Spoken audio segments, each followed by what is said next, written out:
जयपुर शहर के bus stand पर रोज एक भीख मांगने वाला व्यक्ति बैठा रहता था। वो आने जाने वाली बसों में चढ़ता, यात्रियों से भीख और जो मिल जाए उसी में दिन काट लेता। उसकी जिंदगी मांगने से शुरू होती और मांगने पर ही खत्म हो जाती थी। एक दिन बस स्टैंड पर एक अलग ही शख्स आया। लंबा कद, साफ कपड़े, सूट बूट में सजा हुआ। भिखारी ने सोचा, आज किस्मत खुल गई, ये आदमी अमीर लगता है। वो उसके पास गया और हाथ फैलाकर भीख मांगने लगा।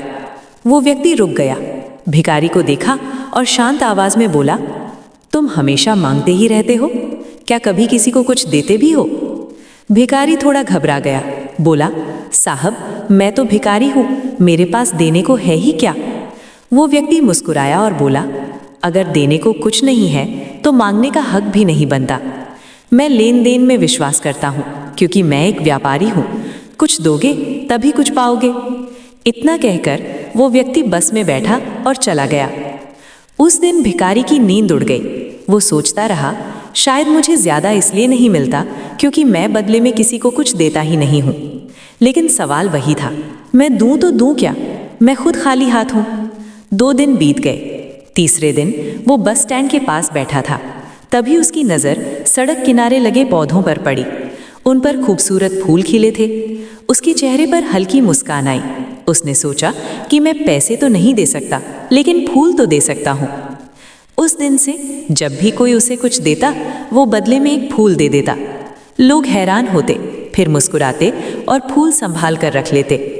लेकिन अब उसके सामने एक और समस्या भी थी।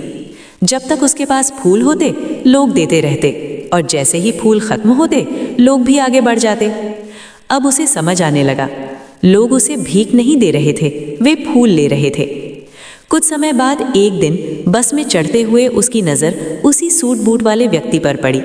वो तुरंत उसके पास गया और बोला, आज मेरे पास आपको देने के लिए कुछ है, आप पैसे दीजिए, मैं बदले में आपको फूल दूंगा।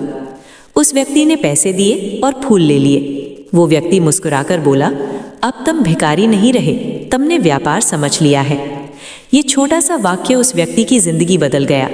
उसने आसमान की ओर देखा और खुद से कहा, मैं मांगने वाला नहीं हूँ, मैं देने वाला हूँ।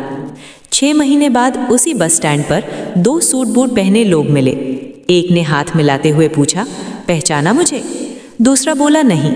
पहला मुस्कुराया, हम तीसरी बार मिल रहे हैं, मैं वही हूँ जो आपने मुझे एक भिखारी के रूप में देखा था। आज मैं फूलों का व्यापारी हूँ। मैंने आपसे मिलकर अपनी सोच बदली, और सोच बदलते ही मेरी जिंदगी बदल गई। ये कहानी हमें ये संदेश देती है कि जो देता है वही पाता है। समस्या हमारी सोच में होती है। खुद को छोटा मानोगे तो दुनिया भी छोटा मानेगी। खुद को बड़ा समझोगे तो रास्ते खुद बनते चले जाएंगे। सफलता बाहर नहीं, आपकी सोच के अंदर छुपी होती है। इस कहानी ने अगर आपकी सोच बदलने की कोशिश की है तो वीडियो को लाइक और चैनल को सब्सक्राइब कर देना।